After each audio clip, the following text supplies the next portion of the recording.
আসসালামু আলাইকুম, সবাইকে স্বাগত জানাচ্ছি আমার দেশ মর্নিং নিউজে। সঙ্গে আছি আমি মাহবুবুর রহমান ইমন। শুরুতেই সংবাদ শিরোনাম। অভিন্ন প্রশ্নপত্রে সারা দেশে এইচএসসি পরীক্ষা শুরু। খামেনির জানাজায় অংশ নিতে ঢাকা ছাড়ছেন স্পিকার, যাচ্ছেন 11 দলীয় ঐক্যের প্রতিনিধিরাও। যুক্তরাষ্ট্র ইরান আলোচনায় অগ্রগতি। খামেনির দাফনের পর ফের বৈঠক। ফের ভয়াবহ ভূমিকম্পে কাঁপল আফগানিস্তান। কঙ্গো, বসনিয়া ও সেনেগালকে কাঁদিয়ে শেষ 16 ইংল্যান্ড, যুক্তরাষ্ট্র, বেলজিয়াম। শুনছিলেন সংবাদ শিরোনাম, এবার বিস্তারিত। সারা দেশে একযোগে অভিন্ন প্রশ্নপত্রে 2026 সালের উচ্চ মাধ্যমিক সার্টিফিকেট তথা এইচএসসি ও সমমানের পরীক্ষা শুরু হয়েছে। বৃহস্পতিবার 2রা জুলাই সকাল 10টায় বাংলা প্রথম পত্রের মাধ্যমে এ পরীক্ষা শুরু হয়। পরীক্ষা চলবে বেলা 1টা পর্যন্ত। দ্বিতীয় শিফটের পরীক্ষা অনুষ্ঠিত হবে বেলা 2টা থেকে বিকেল 5টা পর্যন্ত। পূর্ণাঙ্গ সিলেবাসে অনুষ্ঠিত হওয়া এ পরীক্ষায় অংশ নিচ্ছেন প্রায় 12,70,583 জন পরীক্ষার্থী। সুষ্ঠু, স্বচ্ছ ও নকলমুক্ত পরিবেশ নিশ্চিত করতে প্রশ্নপত্রের নিরাপত্তা থেকে শুরু করে পরীক্ষার্থীদের জন্য একাধিক কঠোর নির্দেশনাও রয়েছে। কেন্দ্রের 200 গজের মধ্যে সাধারণ মানুষের প্রবেশ নিষিদ্ধ ঘোষণা করেছে ঢাকা মেট্রোপলিটন পুলিশ, ডিএমপি। চলতি বছরের এইচএসসি ও সমমানের লিখিত পরীক্ষা চলবে 2রা জুলাই থেকে 8 আগস্ট পর্যন্ত। ব্যবহারিক পরীক্ষা শেষ করতে হবে 15 আগস্টের মধ্যে। ঢাকা মাধ্যমিক ও উচ্চ মাধ্যমিক শিক্ষা বোর্ড এরই মধ্যে পরীক্ষার রুটিন প্রকাশ করেছে। এবছর নিয়মিত ও অনিয়মিত মিলিয়ে দেশের 11টি শিক্ষা বোর্ডে 12,70,583 জন পরীক্ষার্থী ফরম পূরণ করেছেন। এর মধ্যে 9টি সাধারণ শিক্ষা বোর্ডে পরীক্ষার্থী 10,69,714 জন এবং মাদ্রাসা ও কারিগরি শিক্ষা বোর্ডে পরীক্ষার্থী 2,08,69 জন। গত বছরের তুলনায় এবার পরীক্ষার্থী বেড়েছে 19,472 জন। পূর্ণাঙ্গ সিলেবাসে অনুষ্ঠিত হতে যাওয়া এবারের পরীক্ষায় 9টি সাধারণ শিক্ষা বোর্ডের অধীনে অভিন্ন প্রশ্নপত্র ব্যবহার করা হবে। এবার সারা দেশে 2,997টি কেন্দ্রে পরীক্ষা অনুষ্ঠিত হচ্ছে। এর মধ্যে 145টি কেন্দ্রকে ঝুঁকিপূর্ণ হিসেবে চিহ্নিত করা হয়েছে, যার 40টি রাজধানী ঢাকায়। ইরানের সাবেক সর্বোচ্চ ধর্মীয় নেতা আয়াতুল্লাহ আলী খামেনির জানাজায় অংশ নিতে ইরানের উদ্দেশ্যে ঢাকা ছেড়েছেন বাংলাদেশ জাতীয় সংসদের স্পিকার হাফিজউদ্দিন আহমেদ বীর বিক্রম। বৃহস্পতিবার সকাল 7:30টার দিকে ঢাকার হযরত শাহজালাল আন্তর্জাতিক বিমানবন্দর থেকে ইরানের উদ্দেশ্যে যাত্রা করেন। জাতীয় সংসদের সচিবালয় গণসংযোগ অধিশাখার সহকারী পরিচালক মোহাম্মদ রাশেদ জামান বিষয়টি নিশ্চিত করেছেন। জানাজায় অংশগ্রহণ শেষে আগামী 4 জুলাই স্পিকার দেশে ফিরে আসবেন।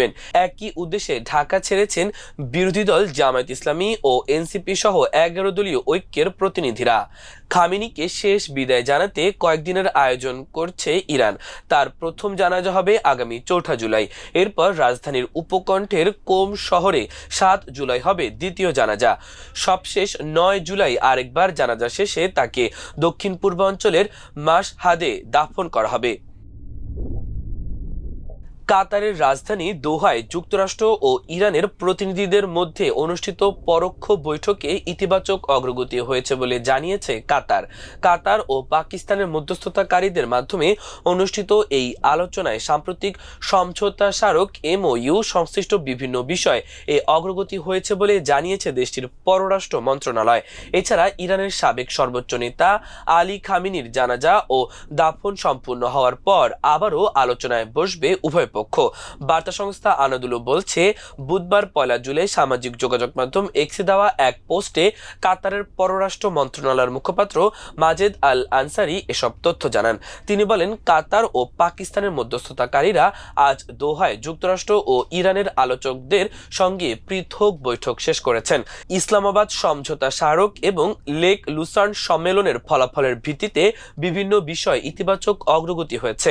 মাজেদ আল আনসারি আরও জানান, উভয় পক্ষ আগামী সময়ে আলোচনা চালিয়ে যেতে সম্মত হয়েছে।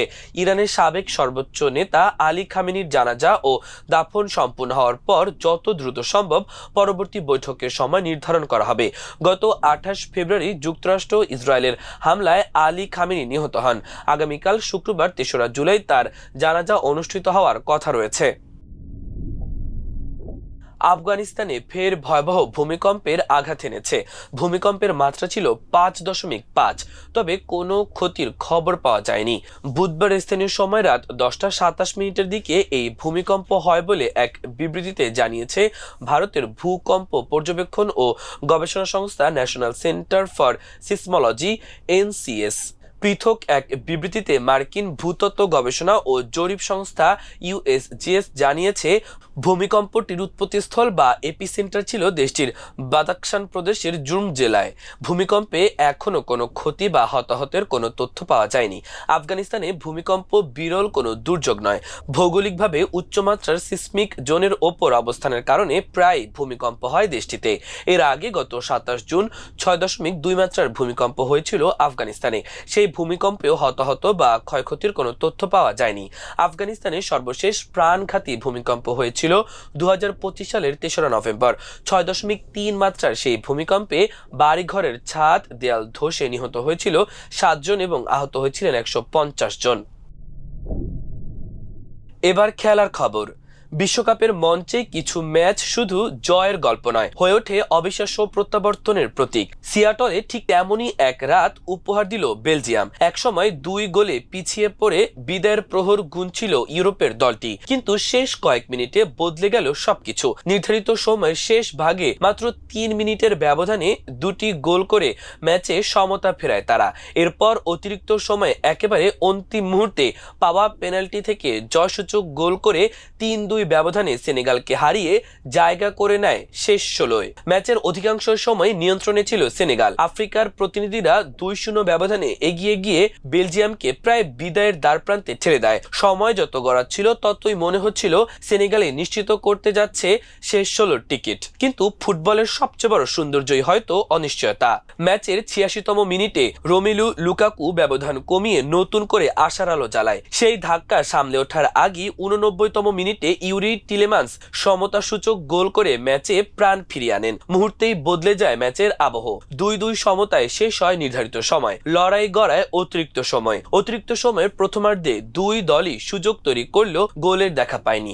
দ্বিতীয়ার্ধেও ম্যাচ এগোচ্ছিল টাইব্রেকারের দিকেই, তবে শেষ মুহূর্তে নাটকীয় মোড় নেয় লড়াই। অবশেষে ম্যাচের 125তম মিনিটে পেনাল্টি নিতে এগিয়ে আসেন ইউরি টিলেমান্স। চরম চাপের মুহূর্তেও অসাধারণ স্থিরতা দেখিয়ে ঠান্ডা মাথায় বল জালে পাঠান তিনি। গোলের সঙ্গে সঙ্গে উল্লাসে ফেটে পড়ে বেলজিয়ামের ফুটবলার ও সমর্থকরা।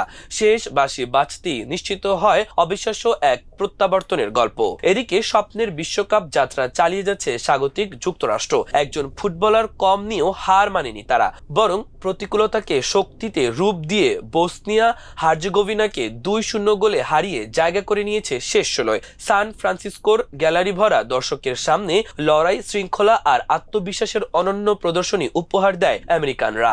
বাংলাদেশ সময় আগামী 7 জুলাই শেষ 16-র লড়াইয়ে বেলজিয়ামের মুখোমুখি হবে যুক্তরাষ্ট্র। এদিকে হারলেই বিশ্বকাপ শেষ।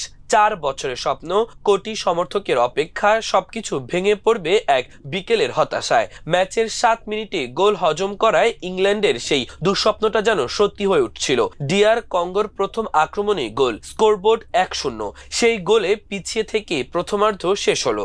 দ্বিতীয়ার্ধেও অনেক সময় কেটে গেল সেই স্কোরেই। ইংল্যান্ড তখন খাদের কিনারায় দাঁড়িয়ে, যে কিনারা লেখা ছিল বিশ্বকাপ থেকে বিদায়। কিন্তু ইংল্যান্ডের ফুটবল ইতিহাসে একটা শব্দ বহুবার ফিরে এসেছে, নেভার সে ডাই। সেই লড়াকু মানসিকতার নতুন অধ্যায় লিখেন অধিনায়ক হ্যারি কেইন। যখন সবাই দিশেহারা তখন সামনে দাঁড়ালেন তিনি, করলেন জোড়া গোল। শেষ দিকে কোচ টমাস টুখেলের সাহসী বদলি যেন ম্যাচের গতি পুরো উল্টে দিল। মৃত্যু ফাঁদ থেকে ফিরে এসে 2-1 গোলের জয়ে শেষ 16-র টিকিট নিশ্চিত করল ইংল্যান্ড। প্রিয় দর্শক, আমাদের আজকের মর্নিং নিউজের আয়োজন এ পর্যন্তই। সবাই ভালো থাকুন, সুস্থ থাকুন, আমার দেশের সঙ্গেই থাকুন। এতক্ষণ সঙ্গে থাকার জন্য অসংখ্য ধন্যবাদ। আল্লাহ হাফেজ।